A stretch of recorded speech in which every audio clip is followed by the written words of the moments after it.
ഉടമസ്ഥനോട്ട് സംസാരിച്ചപ്പോഴും, അതായത് സാറിനോട് സംസാരിച്ചപ്പോഴും പിന്നെ അബ്രാമിനോടും കണ്ണഞ്ചനോടും ഒക്കെ സംസാരിച്ചപ്പോൾ നമ്മൾ പറഞ്ഞ കുറച്ച് കാര്യങ്ങൾ, ഈ ആനയ്ക്ക് വേണ്ടിയിട്ട് എപ്പോഴും കഷ്ടപ്പെടാൻ തയ്യാറായിട്ടിരിക്കുന്ന ഒരു കൂട്ടം ആളുകൾ എന്ന് പറഞ്ഞാൽ ഇവരിപ്പോൾ കുറച്ച് പേരുള്ളൂ, ബാക്കിയുള്ളവരാരും സാഹചര്യം കൊണ്ട് എത്താൻ പറ്റാതെ പോയതാണ്. അപ്പോൾ ഇവരൊക്കെയാണ് ഇതിനകത്തിൽ ഫോട്ടോ എടുക്കാൻ അഭിരാം, അഖിൽ, പിന്നെ ഇത് രണ്ടാമനാണ് സനു, കണ്ണഞ്ചേട്ടൻ പറഞ്ഞ ആൾ, ഇത് ശ്രീത്ത്, പിന്നെ അതിൻ്റെ പേര് സുനീഷ്, എനിക്ക് പേര് ഓർമ്മയുണ്ടായിരുന്നു, വിട്ടുപോയതാണ്. അപ്പോൾ ഇവരൊക്കെയാണ് ഈ ഒരു കാര്യത്തിൽ, ആനയുടെ കാര്യത്തിലും എപ്പോഴും ഇവരെ അങ്ങോട്ട് പോകാനായാലും ശരി, പരിപാടി സ്ഥലത്ത് പോകാനും ശരി, ഇവർ എപ്പോഴും ആനയുടെ കൂടെ കാണും. അപ്പോൾ ഇവരോട് കാര്യങ്ങൾ ചോദിച്ചാൽ നിങ്ങളൊക്കെ എങ്ങനെയാണ് ശിവൻലക്ഷ്മി അയ്യപ്പൻ അല്ലെങ്കിൽ അയ്യപ്പനിലേക്ക് എത്തിപ്പെടുന്നത് എങ്ങനെയൊക്കെയാണ്?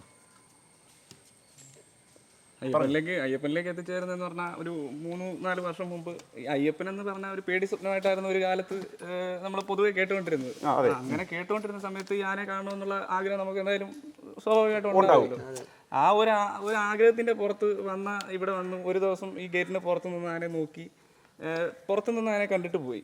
നമുക്ക് ഇവിടെ ആരെ അങ്ങനെ പരിചയമോ കാര്യങ്ങളോ ഒന്നുമില്ല. അപ്പോൾ നമ്മൾ പുറത്ത് നിന്ന് കണ്ടു. 1-2 ദിവസം അവിടെ നിന്നപ്പോഴത്തേക്ക് അവിടുത്തെ ആരാണെന്ന് എനിക്കറിയത്തില്ല, പുള്ളി പറഞ്ഞു കയറി കണ്ടോ എന്ന് പറഞ്ഞു. അതിനുശേഷം ആനയെ കയറി കാണുന്നു. ആന കയറി കണ്ടു കഴിഞ്ഞ ശേഷം പിന്നെ എനിക്ക് ഇവിടുന്ന് പാരിപ്പള്ളിൽ ഒരു ചേട്ടനുമായിട്ട് ഇത്തിരി പരിചയം ഉണ്ടായിരുന്നു. പിന്നീട് ആണ് ഞാൻ അറിയുന്നത് പുള്ളി ഈ ആനയുടെ ഇവിടെ റിലേറ്റീവ് ആണ് എന്നൊക്കെ പറഞ്ഞാൽ. പുള്ളിയുടെ പേര് ജെയ്സൺ സുഗതൻ എന്നാണ്. ഈ ആനയ്ക്ക് വേണ്ടി എനിക്ക് തോന്നുന്നു ഒരുപാട് കഷ്ടപ്പെട്ട ഒരു വ്യക്തിയാണ്. നമ്മൾ ഇവിടെ കുട്ടു എന്നാണ് വിളിക്കുന്നത്, കുട്ടു എന്നാണ് വിളിക്കുന്നത്. അപ്പം പുള്ളി ഈ ആനയ്ക്ക് വേണ്ടി ഒരുപാട് കഷ്ടപ്പെട്ടിട്ടുണ്ട്. അപ്പോൾ പുള്ളിയോട് വിളിച്ച് ചോദിക്കും. അങ്ങനെയാണ് പുള്ളി പറഞ്ഞാൽ നീ ധൈര്യമായിട്ട് പോയിക്കോ, നമ്മുടെ ആന തന്നെ, നീ ധൈര്യമായിട്ട് പോയി കാണ്, എന്തോ പ്രശ്നം ഒന്നുമില്ല, നീ ധൈര്യമായിട്ട് പോയിക്കോ, ആരാണെങ്കിലും ചോദിച്ചാൽ കൂട്ടണം പറഞ്ഞിട്ട് വന്നയാന്ന് പറഞ്ഞു. അങ്ങനെ വന്നു, കണ്ടു, ആനയെ കണ്ടപ്പോൾ എന്ത് പറയാം, നമ്മളെന്ത് പറയുന്ന ഒരു നാടൻ ആനയെ കണ്ട എന്താണ് അതേ ഒരു ഫീല് തന്നെയാണ് ഇതിന് കിട്ടുന്നത്. ഒരു കർണാടക ആനയാണെങ്കിൽ പോലും എന്തുകൊണ്ടും 100% നാടൻ ആനയ്ക്ക് വേണ്ട എല്ലാ ക്വാളിറ്റികളും ഉള്ള ഒരു ആന. എന്തുകൊണ്ടും എന്ത് പറയുന്നത് 100 നമുക്ക് പറയാം. അങ്ങനെ ഒരു ആനയാണ് അയ്യപ്പൻ ആന കണ്ടെടുത്തോളം. പിന്നെ ഇവിടുത്തെ ഒരു കൗതുകമായിട്ടുള്ള കാര്യം എന്ന് പറഞ്ഞു കഴിഞ്ഞാൽ ഈ ആന എന്ത് പറയുന്നത്, ഒരു ആനയുടെ ബർത്ത്ഡേ സെലിബ്രേഷൻ. ഞാനൊരു 3-4 വർഷം അടുപ്പിച്ച് ഇതിൻ്റെ ബർത്ത്ഡേ കാണാൻ ഇവിടെ വന്നിട്ടുണ്ട്. ഞാൻ എവിടെ എന്തൊക്കെ തിരക്കുണ്ടെങ്കിലും അന്ന് മെനക്കിട്ട് ഞാനിവിടെ രാവിലെ തൊട്ട് വന്ന് ഇതിൻ്റെ ബർത്ത്ഡേ സെലിബ്രേഷൻ കാണും. കഴിഞ്ഞതിൻ്റെ മുന്നേ വർഷം മാത്രമേ ഉള്ളൂ എനിക്കത് എന്ത് പറഞ്ഞാൽ ബർത്ത്ഡേ കഴിഞ്ഞിട്ടാണ് വന്നത്. കേക്ക് മുറിയൊക്കെ കഴിഞ്ഞിട്ടാണ് വന്നത്. കാരണം അന്ന് മഴയും വിഷയൊക്കെ ആയിട്ട് മിക്ക വർഷവും മഴ ആയിരിക്കും. ജൂൺ മാസമാണ്, ജൂൺ 29 ആണെന്നാണ് എൻ്റെ ഒരു സംശയം.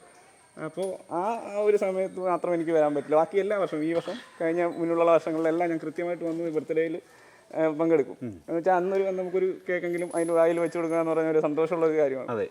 പിന്നെ ഈ പറയുന്നത് പോലെ ഈ എന്താ പറയുക, അയ്യപ്പനെ ഈ അത്ര വലിയ അപകടകാരിയായിട്ട് ചിത്രീകരിക്കാനുള്ളൊരു ശ്രമം പലയിടത്തും നമ്മൾ ഇപ്പം കാണുന്നുണ്ട്. സോഷ്യൽ മീഡിയയിലൂടെ ആയാലും അങ്ങനെ ആയാലും പല ഇതിലും കേൾക്കുന്നുണ്ട്. സോഷ്യൽ മീഡിയ ഇൻഫ്ലുവൻസ് അത്രത്തോളം ആണ്. എന്ത് കാര്യത്തിലും ഏത് കാര്യത്തിലും എന്താ പറയുന്ന സോഷ്യൽ മീഡിയ പറയുന്നതാണ് സംഭവം എന്നുള്ള രീതിയിലാണ് ഇപ്പം മാറിയിട്ടുള്ളത്. പക്ഷേ അതിലും എന്താ പറയുന്ന നെഗറ്റീവും ഉണ്ട്, പോസിറ്റീവും ഉണ്ട്. അതായത് ഇപ്പം ഈ പറയുന്ന നിങ്ങളടക്കമുള്ള പല കാര്യങ്ങളും നമ്മൾ ചിന്തിച്ചിരിക്കുന്നതിന് അപ്പുറമായിരിക്കും നിങ്ങൾ ഇതേപോലുള്ള സോഷ്യൽ മീഡിയ നിങ്ങളെപ്പോലുള്ള ഈ പറയുന്ന AGK എന്ന് പറയുന്ന നിങ്ങൾ ഈ ഒരു ചാനലിലൂടെ പുറത്ത് വരുമ്പോഴത്തേക്കും നമുക്ക് അറിയാത്ത പല കാര്യങ്ങളും നമ്മുടെ ആനയെക്കുറിച്ച് അറിയും. ഇപ്പം ഈ ആനയുടെ കാര്യം തന്നെ, ഈ ആനയുടെ ഒരു സംഭവം പുറത്ത് വരുമ്പോഴായിരിക്കും ഈ ഒരു വീഡിയോ പുറത്ത് വരുമ്പോഴത്തേക്ക് ഈ ആനയെക്കുറിച്ച് എല്ലാവരും പറയും, അത്രയൊന്നും പറഞ്ഞ അത്രയൊന്നും ഈ ആനയില്ല എന്ന് പറയും. അത്രത്തോളം എന്ത് പറയുന്നത് ഇപ്പം തന്നെ കണ്ടില്ലേ, ചട്ടക്കാരനോട് എന്ത് സ്നേഹത്തോടാണ് ആ പെരുമാറുന്നത്. നമ്മൾ പുറമേ ഉള്ളത് വന്നാലും ആനയ്ക്ക് ആഹാരം കൊടുക്കാനോ എന്തിനും ഒരു ബുദ്ധിമുട്ട് കൊടുക്കാം, ആനയോട് സഹകരിക്കാൻ കുഴപ്പമില്ല. ഫോട്ടോ എടുക്കാമെന്ന് വെച്ചാൽ ഇതിൻ്റെ കൊമ്പയെ പിടിച്ചൊരു ഫോട്ടോ എടുക്കുക എന്ന് പറഞ്ഞാൽ ചിലർ അത്ര പറഞ്ഞാൽ നിൻ്റെ കൊമ്പയിലൊക്കെ പിടിച്ചൊന്നും എടുക്കാനൊന്നും പറ്റത്തില്ല, അങ്ങനെയുള്ള ആനയൊന്നും അല്ല എന്ന് പറഞ്ഞൊരു സമയത്ത് നിന്ന് ഈ ആനയുടെ കൊമ്പയെ പിടിച്ച് ഫോട്ടോ എടുക്കാത്തവരായിട്ട് എനിക്ക് തോന്നുന്നു ഇപ്പം ആരുമില്ല. എല്ലാവരും ഈ ആനയുടെ കൊമ്പയെ പിടിച്ച് ഫോട്ടോ എടുക്കുകയും എല്ലാം ചെയ്തിട്ടുണ്ട്. പിന്നെ അത്രത്തോളം എന്ത് പറയുന്നത്, ഇതിനെ ആനയ്ക്ക് വേണ്ടി എന്ത് ചെയ്യാൻ ഇറങ്ങി പുറപ്പെട്ടിരിക്കുന്ന ഇതിൻ്റെ മുതലാളിമാർ അവർ എന്ത് പറയുന്ന ഒരിക്കലും നമുക്ക് എന്ത് പറയുന്ന എന്ത് കുറവ് ഒരു ആനയ്ക്ക് ഒരു കുറവ് ഫീൽ ചെയ്യത്തില്ല. ആനയ്ക്ക് എന്ത് വേണോ അതവിടെ ഉണ്ട്, ആനയ്ക്ക് എന്ത് കൊടുക്കണമെന്ന് പറഞ്ഞാൽ അതവിടെ ഉണ്ട്. അതേപോലെ എല്ലാ കാര്യങ്ങളിലും എന്ത് കാര്യത്തിലും ഓടി വരാനും സഹായിക്കാനായിട്ട് നടന്നു ബാലു ഇവിടെ ഒരു 2 വർഷമായിട്ട് ഇതിൻ്റെ കാര്യത്തിന് കടന്നു കൊടുക്കുന്നുണ്ട്. അവന് എന്ത് പറയുന്ന ആനയോടുള്ളൊരു ഇഷ്ടം കൊണ്ട് അതിനെ പുറത്ത് നമ്മളൊക്കെ എന്ത് പറയുക, നമ്മളൊക്കെ ഇങ്ങനെ വന്ന് കാണുന്നു പോകുന്നു എന്നുള്ളത്. ഇതിനു വേണ്ടി ഒരുപാട് കടന്ന് കഷ്ടപ്പെട്ടിട്ടുണ്ട്. വട്ടമങ്കാനയുടെ കാര്യമായാലും അതിലും ഇതേപോലെ ഒരുപാട് കടന്ന് ഓടിയൊരു വ്യക്തിയാണ്. അപ്പം അവൻ്റെ ജോലിയും അവൻ്റെ എന്താ പറയുന്ന ജോലിയുടെ തിരക്ക്, എക്സൈസിൽ വർക്ക് ചെയ്യുന്ന ഒരാൾക്ക് എന്തൊത്തോളം തിരക്കുണ്ടാകുന്നുള്ളത് നമുക്കറിയാവുന്നൊരു കാര്യമാണ്. ആ തിരക്കിനിടയിലും വന്ന് കാര്യങ്ങൾ അന്വേഷിക്കാനും എല്ലാം ചെയ്യുന്നുണ്ട്. നമ്മളൊക്കെ എന്ത് പറയുന്ന ജസ്റ്റ് ഒരു ആനപ്രേമി, ആന വരുന്നു കാണുന്നു പോകുന്നു, അത്രയും നമുക്ക് ചെയ്യാൻ പറ്റുന്നുള്ളൂ. കൂടിപ്പോയാൽ ഒന്ന് ആനയെ കഴുകാൻ കൂടുന്നു, അതൊക്കെ നമ്മുടെ എന്ത് പറയുന്ന ഒരു ആനപ്രേമത്തിൻ്റെ ഒരു സന്തോഷത്തിൻ്റെ ഭാഗം. അതിലൂടെ കിട്ടിയ സുഹൃത്തുക്കളും ഒരുപാടാണ്. അപ്പോൾ അതുപോലെ തന്നെ പരിചയപ്പെട്ട ഒരാളാണ് അബ്രാം. പക്ഷേ അബ്രാമൊക്കെ നമ്മളൊക്കെ ചിന്തിക്കുന്നതിലപ്പുറമാണ് ഒരു ആനയ്ക്ക് വേണ്ടി കിടന്ന് കഷ്ടപ്പെടുന്നത്. കാര്യത്തിൽ എന്താ പറയുന്ന ഏറ്റവും കൂടുതൽ ഇവനെ അഭിനന്ദിക്കണം. കാരണം ഈ ഒരു ആനയുടെ കാര്യത്തിൽ ഇത്രയും കഷ്ടപ്പെടുന്ന മറ്റൊരു വ്യക്തി ഇല്ല എന്ന് വേണമെങ്കിൽ പറയാം, മുതലാളിമാരൊഴികെ. അതെ, ഇപ്പം കണ്ണൻ ചേട്ടനെ സംബന്ധിച്ച് കണ്ണൻ ചേട്ടൻ പോയി കഴിഞ്ഞാൽ നിങ്ങൾ പഴയ പോലെ തന്നെ ഇവിടെ ഈ ഒരു കൂട്ടായ്മ ഇവിടെ കാണും ആനയ്ക്ക് വേണ്ടിയിട്ട്? തീർച്ചയായിട്ടും. കാരണം ഞാൻ ഈ ആനയെ കാണാൻ വരുമ്പോഴത്തേക്ക് കണ്ണൻ ചേട്ടൻ ചുമതലയിലില്ല, മറ്റൊരു വ്യക്തിയാണ്. അതായത് നമ്മളെ കവിയൂർ അയ്യപ്പദാസൻ ചുമതലയിലിരിക്കുന്ന സമയത്താണ് ഞാൻ ഇവിടെ വന്നു തുടങ്ങുന്നത്. അതിനെക്കാട്ടും മുന്നേ വന്ന് കാണും, ദൂരം കാണും പോകുമെന്നല്ലാതെ ആ സമയത്താണ് വന്നു തുടങ്ങിയത്. അന്ന് തൊട്ടും ഞാൻ ഇവിടെ വരാറുണ്ട്, പോകാറുണ്ട്, എല്ലാ കാര്യങ്ങളും വന്ന് ഇടയ്ക്കിടയ്ക്ക് വന്ന് ആനയെ വന്ന് കാണും. അത് എനിക്ക് ഇവിടെ അടുത്ത് പെട്ടെന്ന് വരാൻ പറ്റുന്ന ഒരു സാഹചര്യമാണ്. അതുകൊണ്ട് എപ്പോഴും വരാൻ പറ്റും. ഈ പരിപാടി സമയത്തൊക്കെ നിങ്ങൾ എല്ലാവരും ഒരുമിച്ചാണ്, ഒരു വണ്ടിയിലാണ്? തീർച്ചയായിട്ടും ഒരുമിച്ച് തന്നെയാണ് നമ്മൾ ഒരുമിച്ച് പോകുന്നത്. ഇവിടുത്തെ പ്രത്യേകത എന്ന് പറഞ്ഞാൽ പരിപാടിക്ക് പോയാൽ ഇവിടുന്ന് ഒരു 6-7 പേര് അത് എന്ത് പ്രശ്നമെന്ന് പറഞ്ഞാലും നമ്മൾ ഇനി കാണും. നമുക്കിപ്പോൾ ഒരുമിച്ച് പോകാൻ പറ്റില്ലെന്നുണ്ടെങ്കിലും നമ്മൾ ആ പരിപാടി സമയത്ത് അവിടെ എത്തും, എങ്ങനെയെങ്കിലും സ്പോട്ടിലെത്തും. കോച്ചറ ആനകൂട്ടിന് ഇതേപോലെ തന്നെ ആയിരുന്നു, നമ്മളെല്ലാവരും കൂടെ പോകണമെന്ന് പ്ലാൻ ചെയ്തു. പക്ഷെ നമുക്ക് എല്ലാവരും കൂടെ ഒരു സമയത്ത് പോകാൻ പറ്റിയില്ല. മഴ, പിന്നെ ലോറി വന്നൊരു സാഹചര്യം, അതിൻ്റെ ലോറി താമസിച്ചു, അങ്ങനെ പല കാര്യങ്ങളൊക്കെ ആയിട്ട് നമുക്ക് എല്ലാവർക്കും ഒരുമിച്ച് പോകാൻ പറ്റില്ല. എങ്കിലും അന്ന് രാത്രി തന്നെ വെളുപ്പിന് ഒരു 2 മണിയോളം ഞങ്ങൾ അവിടെ എത്തി. എന്നിട്ട് രാവിലെ പിന്നെ ആനയെ കഴുകി പരിപാടിയെല്ലാം കഴിഞ്ഞ് വൈകിട്ട് ലോറി കയറ്റുന്നവരെ ഞങ്ങൾ കൂടെ ഉണ്ടായിരുന്നു. അത് കഴിഞ്ഞിട്ടാണ് ഞങ്ങൾ തിരിച്ചു വരുന്നത്. പിന്നെ പുറത്തുള്ളവരുണ്ട്, ജിഷ്ണനുണ്ട്, പിന്നെ കുട്ടിച്ചേട്ടനാണെങ്കിൽ ആന ഇവിടുന്ന് പുള്ളിയുടെ ജോലിയുടെ ലീവ് വരെ എടുക്കുന്ന അയ്യപ്പൻ്റെ സീസണാണ്. അയ്യപ്പൻ എന്ന് പരിപാടിക്ക് ഇറങ്ങുന്നോ അതിന് തലേന്ന് പുള്ളിയുടെ കാണും. പുള്ളിക്ക് ഏത് നീരിലും ഇനി എന്ത് വിഷയം വന്ന് നിൽക്കുക എന്ന് പറഞ്ഞാലും പുള്ളിക്ക് വന്ന് നിൽക്കാം. പുള്ളി ആനയുടെ എന്ത് കാര്യം വേണമെങ്കിലും പുള്ളിക്ക് ചെയ്യാം. അത് കണ്ണെണ്ണം വേണമെന്നൊന്നുമില്ല. അത് നേരത്തെ ഉള്ള ബന്ധങ്ങളാണ്. നമ്മൾ നോക്കിക്കൊണ്ട് നിൽക്കാനേ പറ്റത്തുള്ളൂ. എപ്പോഴും വന്ന് നിൽക്കാം. പിന്നെ ആന വീണ് വെളിയിറങ്ങിയോ അവർ ആരെങ്കിലും ആനയുടെ കൂടെയുള്ള ആരെങ്കിലുമൊക്കെ എപ്പോഴും ഇങ്ങനെ വിളിച്ച് എന്തോ ആയി, എങ്ങനായി. പുള്ളിക്ക് ഇവിടെ വരാൻ, പുള്ളിക്ക് ഇപ്പം നിൽക്കാൻ പറ്റാത്തതിൽ പുള്ളിക്ക് ഭയങ്കര വിഷമമാണ്. പുള്ളിക്കാണ് ഈ ആന അങ്ങനൊന്നും അല്ല, ഞാനിവിടെ വന്നപ്പോൾ നിങ്ങൾ കേൾക്കുന്ന കണക്കൊന്നും അല്ല, ആന ഇങ്ങനെയാണ്, നിങ്ങൾ എങ്ങനെയെങ്കിലും അതിൻ്റെ പേരൊന്ന് മാറ്റിയെടുക്കണം.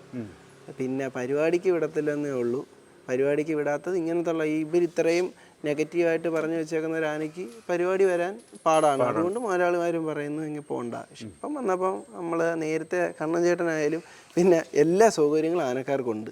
പിന്നെ ആനക്കാരുടെ അടുത്ത് പരിപാടി എടുക്കണ്ടെന്ന് പറയുമ്പോൾ അവർക്കും എന്തിനാ വെറുതെ പുറത്ത് പോയി കിടന്ന് അലയുന്ന. പക്ഷേ പുള്ളി നിൽക്കുന്ന ആന പരിപാടി എടുക്കണമെന്നുണ്ടായതുകൊണ്ട് ആന പുറത്ത് വന്നു, അത്രേ ഉള്ളൂ. ഈ വർഷത്തെ തന്നെ വിനായക ചതുർത്ഥിക്കുള്ള പരിപാടി കൊട്ടാരക്കരയൊക്കെ എന്തുമാത്രം ആൾ കൂടുന്ന എന്ത് വലിയ പരിപാടിയാണ് നടക്കുന്നത്. ആ പരിപാടിക്കൊക്കെ അയ്യപ്പനാന സുഖമായിട്ട് പോയി പരിപാടി എടുത്ത് ഭംഗിയായിട്ട് തിരിച്ചു വന്നു. അപ്പോൾ എനിക്ക് തോന്നുന്നു ഈ സീസണിലെ ലാസ്റ്റത്തെ പരിപാടി അത് തന്നെ ആയിരുന്നു എന്ന് തോന്നുന്നു. അയ്യപ്പനാനയുടെ ലാസ്റ്റത്തെ പരിപാടി അത് തന്നെ ആയിരുന്നു. അപ്പം അതുവരെ നമ്മൾ കൂടെ തന്നെ ഉണ്ടായിരുന്നു. ആ പരിപാടി എന്നൊക്കെ പറഞ്ഞാൽ അത്രയും ഭംഗിയായിട്ട് എടുക്കുന്നുണ്ട്. അപ്പോൾ ഈ പരിപാടി എടുക്കുന്നില്ല എന്ന് പറയുന്നൊരു സംഭവം നമുക്ക് മാറ്റിയെടുക്കണം. അന്ന് മാറ്റിയെടുക്കേണ്ട കാര്യം എന്ന് പറഞ്ഞാൽ ഈ പരിപാടി ഇതേ കണക്ക് വരുമ്പോഴത്തേക്ക് എല്ലാവരും പറയുന്ന ഒരു ഇത് വെച്ചാണ് എല്ലാവരും ഒന്ന് ഒരു ഭയപ്പെട്ട് നിൽക്കുന്നത്. ആന പരിപാടികളൊക്കെ ഭംഗിയായിട്ട് എടുത്ത് പോകുന്നുണ്ട്, ഒരു പ്രശ്നമില്ല. ഈ പറഞ്ഞ ഈ സീസണിൽ ഇവിടെ ഈ ചുറ്റുപാടെന്നുള്ള സ്ഥിരം കുറേ പരിപാടികളുണ്ട്, അയ്യപ്പനാന എടുക്കുന്ന സ്ഥിരം പരിപാടികൾ. ആ പരിപാടിക്ക് വേറൊരാനെ വിളിക്കില്ല. അയ്യപ്പനാന ഉണ്ടോ, അയ്യപ്പനാന തന്നെയാണ് ആ പരിപാടി എടുക്കുന്നത്. ഇവിടെ അടുത്ത് കുറച്ച് ക്ഷേത്രങ്ങളുണ്ട്. അപ്പോൾ അവർക്കൊക്കെ എന്താ അയ്യപ്പനാന കഴിഞ്ഞിട്ടേ ഉള്ളൂ. ഞാനിവിടെ വന്ന് ആദ്യമൊക്കെ ഇവിടെ വരുന്നതിന് മുന്നേ ഈ ആനയുടെ പരിപാടികളൊക്കെ കാണുന്ന ഇവിടെയൊക്കെ വന്നിട്ടാണ്.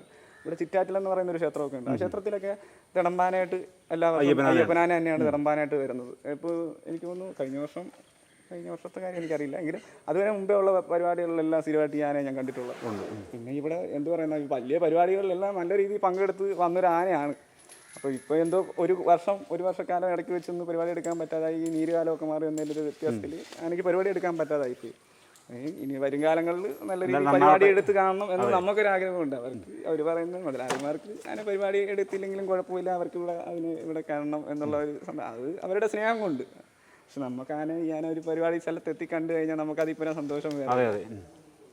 അപ്പോൾ ഇതൊക്കെയാണ് ഇവിടുത്തെ വിശേഷങ്ങൾ. എന്തായാലും കണ്ണൻ ചേട്ടനും അയ്യപ്പനും ഈ കൂട്ടുകാർക്കും എല്ലാവിധ ആശംസകൾ നേർന്നുകൊണ്ട് നിർത്തുന്നു. നന്ദി, നമസ്കാരം.